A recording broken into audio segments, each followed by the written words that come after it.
Tonight, a major bust, how dozens of law enforcement agencies were able to take a record amount of drugs off the street around the region. And another system, a second round of early season snow is moving through the region. Caitlin is tracking it. And hunting season is a few weeks away yet, but that's not stopping hunters from getting excited and prepared.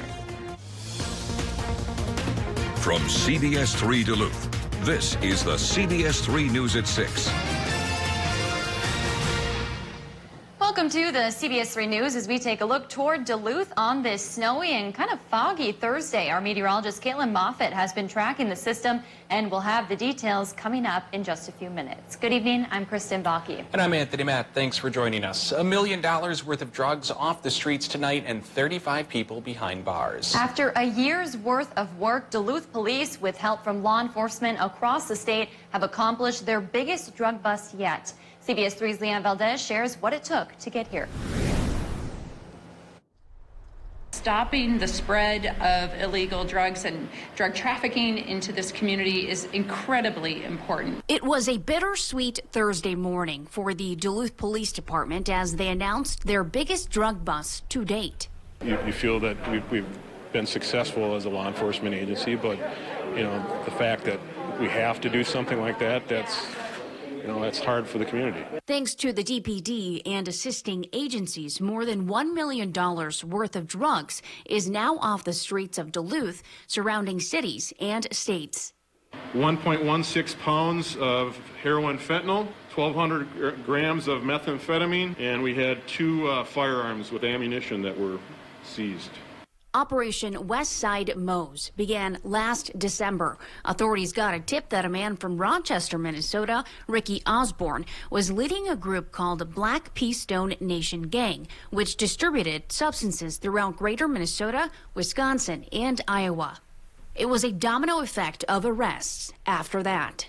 35 arrests, 4 additional arrests that were not directly related to our case, 5 people that were already in custody.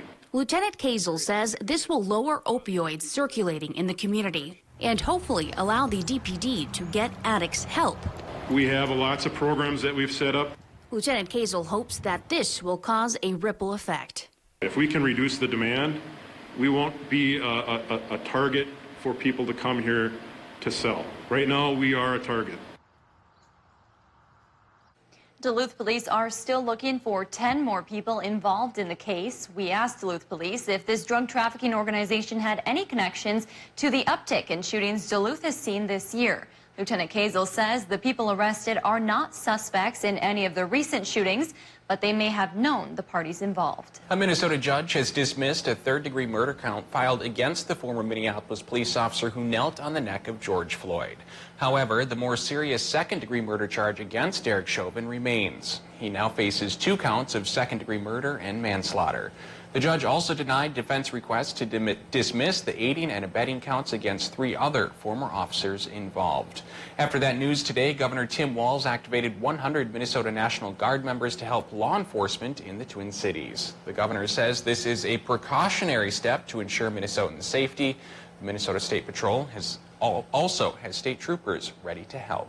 The man who Eveleth police say shot another man in the head this week is facing multiple felonies. 29-year-old Jamar Smith is facing 2 charges of felony assault and 1 charge for being a felon possessing a firearm.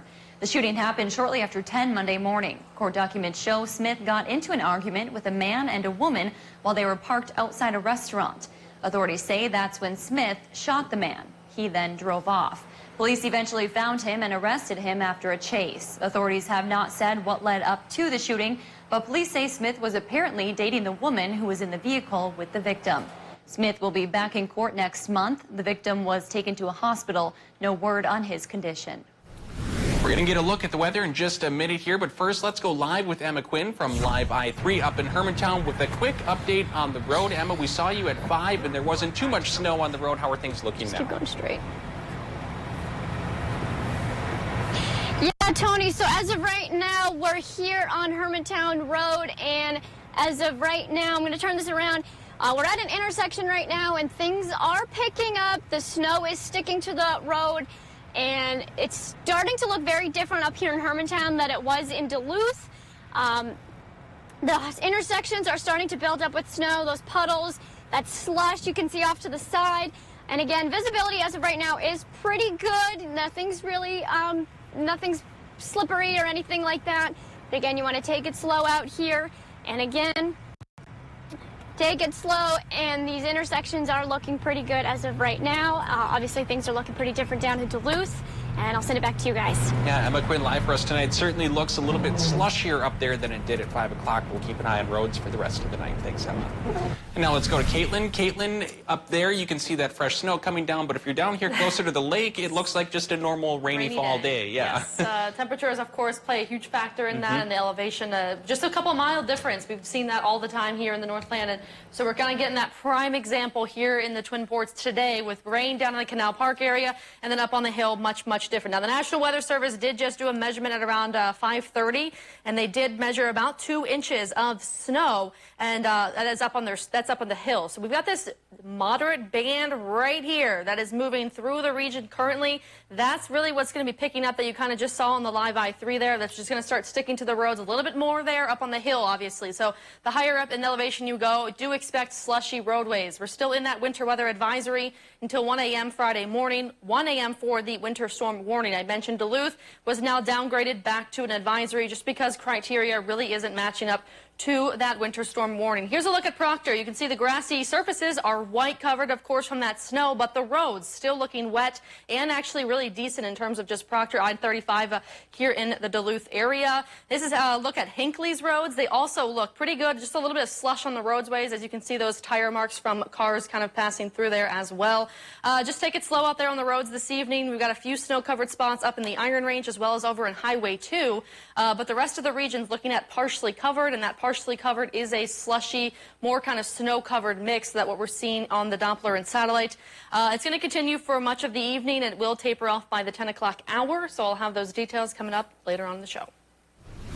Thanks, Caitlin.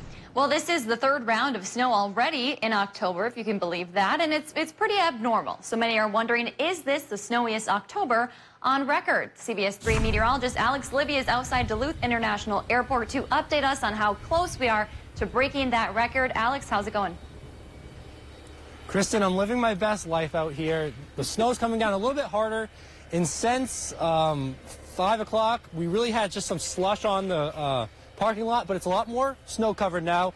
And the National Weather Service, the reason I'm up here at the jetport is because right down the runway is the National Weather Service, and Caitlin said just a little bit ago they measured 2 inches of snow, so I'm on record snow watch. We need 3.3 inches of snow to tie the record, 3.4 to beat it, and so far, using my semi-professional measuring techniques, I'm not going to measure on the black surfaces because the National Weather Service, they use a white board, so I'm going to use a white car, second best thing there. So here we go. We're going to take a semi-official measurement here, putting it into the roof, the hood of this car, and right around 2 inches. So the National Weather Service had 2 inches. I have 2 inches just down the road from them. So we're just over an inch away from breaking that record for October snowfall, and I want to see that record broken. I'm living my best life out here, like I said, here at the airport. But for now, I'll send it back to you guys in the warm studio. Alex, we know if anyone's going to be excited about breaking that record, it will be you. You know, just living your best life, I guess. Thanks, Alex. Minnesota and Wisconsin firearm deer hunting openers are still a few weeks away, but hunters are already excited to see this early snowfall. At Fisherman's Corner near Pike Lake, hunters spent the day gearing up for the upcoming rifle season. One hunter told us the early season snow gives him a huge advantage when he's tracking the deer. But if you move slowly, and with the snow muffles tree branches and leaves, and you just got to move really slowly and try not to make any sudden movements. Coming up tonight at 10, we hear from a local hunting expert about why he thinks the snow could make this hunting season a very good one. In politics, before tonight's final presidential debate, President Trump has released his jobs plan for Minnesota. In a 10-page report released by the White House this morning, the plan talks about local job creation and what the administration has done during the first term in office. Topics included deregulation for Minnesota farmers and Iron Range mines, but does not include much about plans for the future. You can find the full report on our website. Today, Senate Republicans voted to authorize subpoenas for testimony from Facebook and Twitter CEOs. Mark Zuckerberg and Jack Dorsey are already scheduled to testify voluntarily before the Senate Commerce Committee next week. The Senate Judiciary Committee motion comes amid growing conservative criticism of the tech companies, specifically Republicans who are unhappy about content moderation decisions, which some GOP members have called a form of election interference. Still to come on Live Local CBS 3, according to the National Institutes of Health, mental health conditions in young ones are on the rise. Find out how you can help your child cope with this edition of Eye on Parenting. And snow showers will be tapering from west to east later this evening. I'll have the latest details on what to expect for your evening commute coming up next. Season 2 is The here, Kelly y'all. Clarkson Show, weekdays at 3 on CBS 3. Welcome to Medical Insight, a weekly healthcare feature brought to you by the experts at Essentia Health. Here's your host, Louis St. George. Today in Medical Insight, Essentia Health orthopedic surgeon Bill Uffman explains hip arthroscopy, which is meant to treat labral and cartilage injuries in people typically under the age of 40 and without any signs of arthritis. With a hip arthroscopy, we're able to get in the joint, look around, kind of assess the level of damage, fix a labral tear. Sometimes we have to reconstruct the labrum because it is very damaged and not fixable. They have extra bone sitting kind of in the front of their hip that when they flex their hip up, kind of bangs against their hip socket. Those people are at a much higher predisposition to develop hip arthritis later on in life. And Dr. Uffman says it's not always clear why these injuries occur. They could be the result of a very active lifestyle as youngsters. Regardless, they are painful. But sometimes it gets to the point where you can't sit, long car rides, you can't put your shoes and socks on, or you can't walk without pain. And that's kind of when people sort of typically come to see me. So by going in and addressing that before it kind of, that horse leaves the barn, going in there and trying to kind of prevent any further damage at typically a younger age, we think that it, is kind of a hip sparing procedure. Following hip arthroscopy, patients can expect to be back full bore within 6 to 8 months. For Medical Insight, I'm Louis St. George. To learn more about this and other health topics, visit essentiahealth.org/medicalinsight.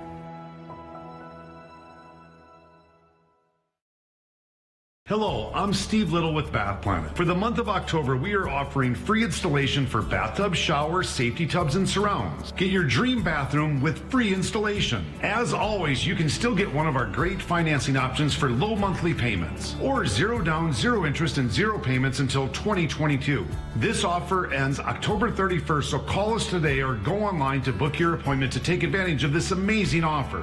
Bath Planet, out of this world service, down to earth price. When President Trump made an appearance in Bemidji, we were there. Trump will be here in Bemidji. Crowds of people already. When Biden was giving his speech in Hermantown, we were there. When protests broke out, we were there. Today he said that Trump doesn't represent. When you wanted to have accurate info at the drop of a hat, we were there. For the best local campaign coverage, watch the local station. Live, local, CBS 3. CBS 3 News is brought to you by Fond du Duluth Casino. CBS 3 Weather is brought to you by Heritage Window and Door. And now your Weather Max forecast with meteorologist Caitlin Moffitt.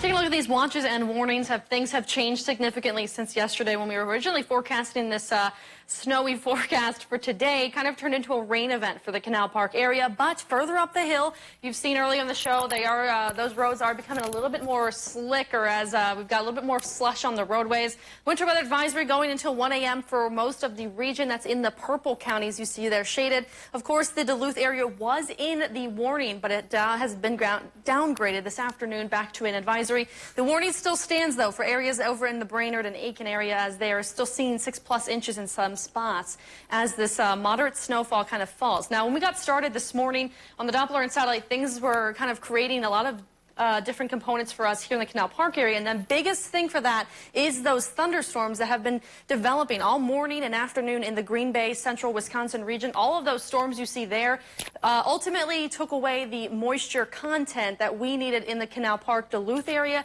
to see that snow early this morning. We just didn't have that because of those systems well off to our southeast, and therefore we kind of didn't pick up on that snowfall that we anticipated on earlier in the show. So looking to look at the Doppler and satellite, of course the snow is still falling, and that is going to be causing some snow-covered roadways for portions up along the Iron Range. We're still seeing those completely covered roadways, and then of course much of the region in the Duluth area, up Highway 61, and then of course over in Wisconsin on Highway 2. Most of that is just a slushy snow mix, as a lot of it is a wintry mix because there is a lot of rain associated with that system. But when we're looking at that rainfall, of course, it's going to become a problem when these temperatures drop below freezing. We're still at 35 degrees in Ashland, 33 in the Twin Ports area, 32 up on the hill, and then a little bit cooler as we get up to the Iron Range area, just below that freezing mark at about 30 degrees. So with that still falling, of course, under the freezing mark, things are more likely to kind of freeze as they hit the surface. So just kind of keep that in mind, as well as the snow will begin to taper later this evening. Around 9 o'clock or so, we should still see a pretty moderate band moving through the region, so that we should still pick up a couple of inches from now through about 9 p.m. because then on the outside of that leading edge, of course, you can see the end of that system in sight. And by 10, 11 o'clock, it's mainly out of the Minnesota side, moving over to northern Wisconsin for most of the night, and it is going to be shifting out of the winds will be shifting out of the north. So we're going to see a little bit of a lake effect kind of take place for the upper peninsula area and the snow belt over in the UP, which is something they're pretty used to when this time of year rolls around. We're going to see lake effect for them Friday morning through the Friday afternoon region, and then we're going to see mostly clear skies for us here in the Twin Ports. That also is going to lead to some very cold temperatures Friday night into Saturday morning. Most areas are going to be waking up Saturday morning with temperatures in the teens. As we drop pretty cold below average. Here's the snowfall forecast from now all the way through tonight to tomorrow morning. The highest totals, of course, will be the 4 to 8 inches over in Ironwood due to that lake enhancement from those winds shifting out of the north. 3 to 6 was a little bit shift further south because of the criteria we saw this morning just wasn't matching up to what we originally thought. 2 to 4 inches. I did say 2 inches has already been measured at the National Weather Service, so it is likely we will get past that 3-inch mark that we need. 28 degrees tonight up on the hill, 31 down by the lake. Temperatures in the upper 20s for northern Wisconsin. Expect lake effect showers to kind of continue for those eastern counties tomorrow morning. And then for us here in the Twin Ports, we'll see some sunshine by the late afternoon hours, but temperatures still fairly cold and below average as we see highs only in the mid to upper 30s for most of the 7-day forecast. Although after today, after this wintry mix, I should say, kind of moves out tonight, we've got a nice dry start to our weekend. We should see some sunshine. It will be a cold one. Sunday brings another chance for some light snow showers on Sunday, and then our next chance doesn't come till further down the week. Some sunshine will be nice. Temperatures in the 30s, not so much. Yeah. Thanks, Caitlin. Yeah. According to the National Institutes of Health, the number of kids and adolescents struggling with anxiety, depression, and other mental health conditions have been steadily rising. Cognitive behavioral therapy, which teaches the child coping skills and medication, could help. CBS 3's Leanne Valdez introduces us to a new method that helps parents help their children. Bedtime for some families can be a struggle. But when the goodnight routine for Nicole Murphy's son began to stretch for up to 3 hours, she knew she needed help with his separation anxiety. His little mind was always racing, nonstop, so it was kind of hard for him to shut that off, I think. Eli Lebowitz and his colleagues at the Yale Child Study Center developed a method of training parents to support anxious children. It's called SPACE, or Supportive Parenting for Anxious Childhood Emotions. Parents go through training to help their child face anxiety. Lebowitz says the first step is to show support and not downplay what their child is feeling. I get it. This is really hard, but I know you can handle it. Lebowitz says parents also learn to help their child by not accommodating them. For example, a parent who would limit visitors for a child who gets anxious around strangers or speaks for a child who gets nervous speaking learns not to take those steps. In a study of 124 kids and their parents, the Yale researchers examined whether the SPACE intervention was effective in treating children's anxiety. Even though the children never met directly with the therapist and all the work was done through the parents, we found that space was just as effective as CBT in treating childhood anxiety disorders. The Murphys used the techniques learned through space to coach their son through bedtime. Within a few weeks, he was falling asleep in 30 minutes. It was, for us, it was like life-changing, honestly. For more information about space or to find a practitioner, visit spacetreatment.net. Coming up in sports here from the Duluth Denfeld Hunters after their big section championship win. Kelly's in with sports next.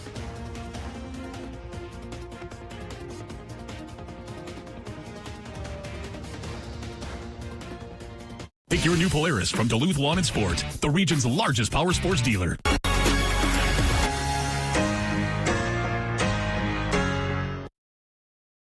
CBS3 live cams are brought to you by Kohler Chevrolet Buick GMC Cadillac. You're not just getting a car, you're getting Kohler.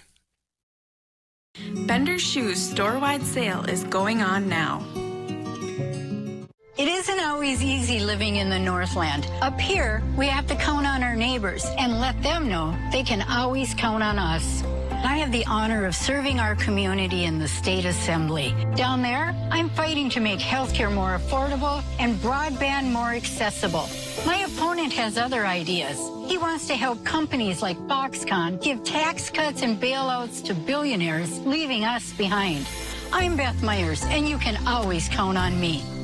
I researched very well, and I chose Heritage Window and Door. They install the windows, take the old windows out. They had a good reputation. Plus, they had renewal by Anderson. My window consultant was Jerry, and he was so patient and kind, and he wasn't pushy about buying them. Just did whatever I asked for. The installation team was Matt and Bill, and they were just fabulous. If I wasn't here, I would never have known they'd been here. It was perfect. Life's better at the lake, and it's even better with my new windows from Renewal by Anderson from Heritage Window and Door. I am Robert. My wife, Katie. I'm Ollie. Yes, you're Ollie. We are the fourth generation of a family farm. It has been more down times than good times. 2 years ago, a storm came through this area, took down our barn. Financially, it was unbearable, but Tina Smith and her staff, they came through big for us. And she continues to be there for us. That's something I've never seen in a politician before. Really impressed me. I feel very fortunate to have her as our senator. I'm Tina Smith, and I approve this message. Hello, I'm Mike Lindell, and as you know, my passion is to help each and every one of you get the best sleep of your life. That's why I created my new Giza Dreams bed sheets. I started by using the world's best cotton called Giza. It's only grown in a region between the Sahara Desert, the Mediterranean Sea, and the Nile River. It's ultra soft and breathable, but extremely durable. My Giza sheets also include full 21-inch wide pillowcases that will fit over any pillow and deep pocket sheets that will fit over any mattress. The first night you sleep on my sheets, you'll never want to sleep on anything else. Go to MyPillow.com or call the number on your screen right now to get your very own MyPillow Giza Dream Sheets. Giza Dream Sheets are available in a variety of colors. Use the promo code and Mike will give you 2 for 1 low price and free shipping. That's right, get 2 for 1 low price plus free shipping. For the best night's sleep in the whole wide world, visit MyPillow.com. For breaking stories that impact the Northland most, turn to CBS3. Catch Eye on Parenting every Thursday at 6 with me, Leanne Valdez, on CBS3. My 95.7 is the Northland's best variety all day. From Ed Sheeran and Maroon 5 to Lady Gaga and Bryan Adams. Always family and office friendly. My 95.7, your life, your music. The Kelly Clarkson Show, right here. Weekdays at 3 on CBS3. A team that went through a lot of adversity this season would finally see it pay off last night. The Duluth Denfeld boys soccer team captured the Section 7A title with a 2-1 win over Princeton on the road. That makes it 3 section titles in the last 5 seasons. The team would adopt the underdog role once again this postseason starting, and the Hunters, as the 8th seed, would pick up key upset wins over previously unbeaten CEC, as well as the 5-seeded Grand Rapids. I look at it as a team with tenacity, just going through this whole year of 2020 with the COVID situations, with the uncertainty of that kind of stuff, having a good season, then all of a sudden we hit Cloquet and fell apart, and to come back from that and do what they did in beating those higher seeds all the way. Just says a lot about all the young men on the team. A Section 7A crown might not be the only hardware that senior midfielder Keegan Chasty will be taking home. Chasty is up for the Mr. Soccer Award. I think it's a testament to the hard work I've put in over the years and the coaching I've received from Denfeld Soccer, Gitch, and lots of other things I've done throughout the years. But yeah, it means a lot. I'm very thankful for the opportunities I've had with, again, those programs to put me where I am now. The winner of that award will be announced on October 31st. If you're a hockey parent with some old gear that you're not using anymore, or you're looking for some gear for your little hockey players, Duluth Amateur Hockey Association has an opportunity for you. DAHA is currently holding a gear drive in preparation for their gear exchange this coming Saturday. They are looking for new and used hockey gear. Being a part of the Duluth hockey community is unlike anything else, I think, in the state of Minnesota. These parents and families pour thousands of volunteer hours into the season and just give kids the opportunity to get out and skate. Anybody is welcome to come to the gear exchange. It's open to everyone. Kids grow so much, so you don't want to be buying 2 pairs of skates a year, so come down and look and see if you can find a pair of skates, anything. And donations are still being accepted. There is a drop box outside of the Duluth Heritage Center. You can still drop off gear while the exchange is going on this Saturday. And for more info, you can head to our website, CBS3Duluth.com, and click on the sports tab. Back in August, the Vikings made a splash trade with the Jacksonville Jaguars to bring in a new pass rusher in Onyeka Ngakwe, with hopes of bolstering their defense after losing Everson Griffin in free agency. Well, now 6 weeks later and 5 losses into their season, it would appear that the Ngakwe era is over in Minnesota as quickly as it started. The Vikings have traded their newly acquired pass rusher to the Baltimore Ravens in exchange for a 3rd-round draft pick in 2021 and conditional 5th-round pick in 2022. He had registered 5 sacks and 2 forced fumbles with the Vikings this season. And in other news on the Vikings pass rush, Ian Rappaport of the NFL Network is reporting that Danielle Hunter is indeed having neck surgery that will end his season. Minnesota had initially been optimistic that he could return, but that is not the case. He had spent the first 6 weeks of the season on injured reserve. And that's going to do it for sports for now. We'll have more coming up tonight at 10. Kristen and Tony for now. I'll send it back to you. All right, thanks, Kelly. And Caitlin, we'll get a final look at the weather. Yes, so the snow is almost kind of winding down later tonight. It will kind of be out of here. So the last check at the radar here, we have kind of one more moderate band really working its way through. Currently, still a lot of rain in the Canal Park area, even downtown Duluth. But the further inland you go and on higher elevation, you will run into these higher bands, which are a little bit heavier in terms of snowfall. Otherwise, the snow will be coming to an end around the 9-10 o'clock hour. It is almost out of here. We're really not going to pick up a whole lot of accumulation here. At 10 tonight, of course, I'll have those totals as of what we had so far. All right. I know snow lovers are upset, but at least the road conditions won't be as bad. They won't be so bad. Yeah. Positives. Yeah. Thanks for joining us. We'll see you again at 10 o'clock.